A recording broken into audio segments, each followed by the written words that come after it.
Inilah kisah terbunuhnya Khalifah Utsman bin Affan di tangan para pemberontak yang memfitnahnya. Khalifah Utsman bin Affan radhiyallahu anhu adalah khalifah ketiga setelah Abu Bakar dan Umar bin Khattab. Beliau termasuk sahabat utama Rasulullah, terkenal lembut hati, dermawan, dan mendapat gelar Dzun Nurain, yaitu pemilik dua cahaya, karena menikahi dua putri Rasulullah secara bergantian, Ruqayyah dan Ummu Kulsum. Pada masa kepemimpinannya, wilayah Islam semakin meluas hingga Afrika Utara, Persia, dan sebagian besar Asia Tengah. Beliau juga berjasa besar dalam memodifikasi Al-Quran menjadi mushaf standar, sehingga umat Islam membaca Al-Quran dengan satu bacaan yang baku. Namun semakin luas wilayah Islam, semakin besar pula masalah politik, sosial, dan ekonomi yang muncul. Setelah 12 tahun memimpin, maka muncullah fitnah terhadap Utsman. Kelompok pemberontak dari Mesir, Kufah, dan Basrah menuduh Utsman melakukan nepotisme karena beberapa kerabatnya dari Bani Umayyah diangkat menjadi pejabat.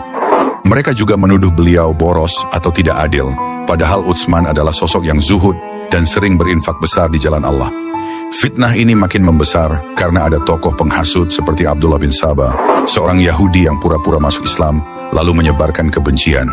Pada tahun 35 Hijriah, ribuan pemberontak datang ke Madinah. Mereka mengepung rumah Khalifah Utsman selama 40 hari. Beliau dilarang keluar rumah, bahkan air dan makanan sempat diputus. Para sahabat besar seperti Ali bin Abi Thalib, Talha, dan Zubair ingin melindungi Utsman dengan pasukan. Namun beliau melarang sambil berkata, "Aku tidak ingin ada darah kaum muslimin tertumpah karenaku." Bahkan beliau menolak sahabat-sahabat muda seperti Hasan dan Husain yang siap menghunus pedang untuk menjaga rumahnya. Pada hari Jumat, 18 Zulhijjah 35 Hijriah, para pemberontak berhasil menerobos masuk ke rumah Utsman. Sang khalifah saat itu sedang berpuasa. Beliau duduk tenang di kamarnya, sedang membaca ayat suci Al-Quran. Dan saat itu, seorang pemberontak menyerangnya dan menebas tubuh beliau. Darah suci Utsman menetes di atas mushaf dan mengenai ayat, "Maka Allah akan mencukupkan engkau terhadap mereka." Beliau syahid dalam keadaan membaca Al-Quran di usia 82 tahun. Naila binti Farafisha, istri Utsman bin Affan, bahkan mencoba melindungi suaminya hingga jarinya ikut tertebas. Wafatnya Utsman menjadi awal perpecahan besar dalam Islam. Peristiwa terbunuhnya Utsman disebut Al-Fitnah Al-Kubra atau fitnah besar. Karena sejak saat itu, umat Islam terpecah menjadi berbagai kelompok politik yang efeknya terasa hingga berabad-abad kemudian. Inilah kisah terbunuhnya Khalifah Utsman bin Affan di tangan para pemberontak yang memfitnahnya. Khalifah Utsman bin Affan radhiyallahu anhu adalah khalifah ketiga setelah Abu Bakar dan Umar bin Khattab.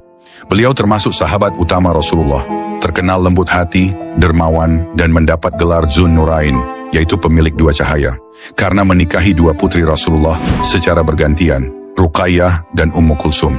Pada masa kepemimpinannya, wilayah Islam semakin meluas hingga Afrika Utara, Persia, dan sebagian besar Asia Tengah. Beliau juga berjasa besar dalam memodifikasi Al-Quran menjadi mushaf standar, sehingga umat Islam membaca Al-Quran dengan satu bacaan yang baku. Namun semakin luas wilayah Islam, semakin besar pula masalah politik, sosial, dan ekonomi yang muncul. Setelah 12 tahun memimpin, maka muncullah fitnah terhadap Utsman. Kelompok pemberontak dari Mesir, Kufah, dan Basrah menuduh Utsman melakukan nepotisme karena beberapa kerabatnya dari Bani Umayyah diangkat menjadi pejabat. Mereka juga menuduh beliau boros atau tidak adil, padahal Utsman adalah sosok yang zuhud dan sering berinfak besar di jalan Allah. Fitnah ini makin membesar karena ada tokoh penghasut seperti Abdullah bin Sabah, seorang Yahudi yang pura-pura masuk Islam lalu menyebarkan kebencian. Pada tahun 35 Hijriah, ribuan pemberontak datang ke Madinah. Mereka mengepung rumah Khalifah Utsman selama 40 hari. Beliau dilarang keluar rumah, bahkan air dan makanan sempat diputus. Para sahabat besar seperti Ali bin Abi Thalib, Talha, dan Zubair ingin melindungi Utsman dengan pasukan. Namun beliau melarang sambil berkata, "Aku tidak ingin ada darah kaum muslimin tertumpah karenaku." Bahkan beliau menolak sahabat-sahabat muda seperti Hasan dan Husain yang siap menghunus pedang untuk menjaga rumahnya. Pada hari Jumat, 18 Zulhijjah 35 Hijriah, para pemberontak berhasil menerobos masuk ke rumah Utsman. Sang khalifah saat itu sedang berpuasa. Beliau duduk tenang di kamarnya, sedang membaca ayat suci Al-Quran. Dan saat itu, seorang pemberontak menyerangnya dan menebas tubuh beliau. Darah suci Utsman menetes di atas mushaf dan mengenai ayat, "Maka Allah akan mencukupkan engkau terhadap mereka." Beliau syahid dalam keadaan membaca Al-Quran di usia 82 tahun. Naila binti Farafisha, istri Utsman bin Affan, bahkan mencoba melindungi suaminya hingga jarinya ikut tertebas. Wafatnya Utsman menjadi awal perpecahan besar dalam Islam.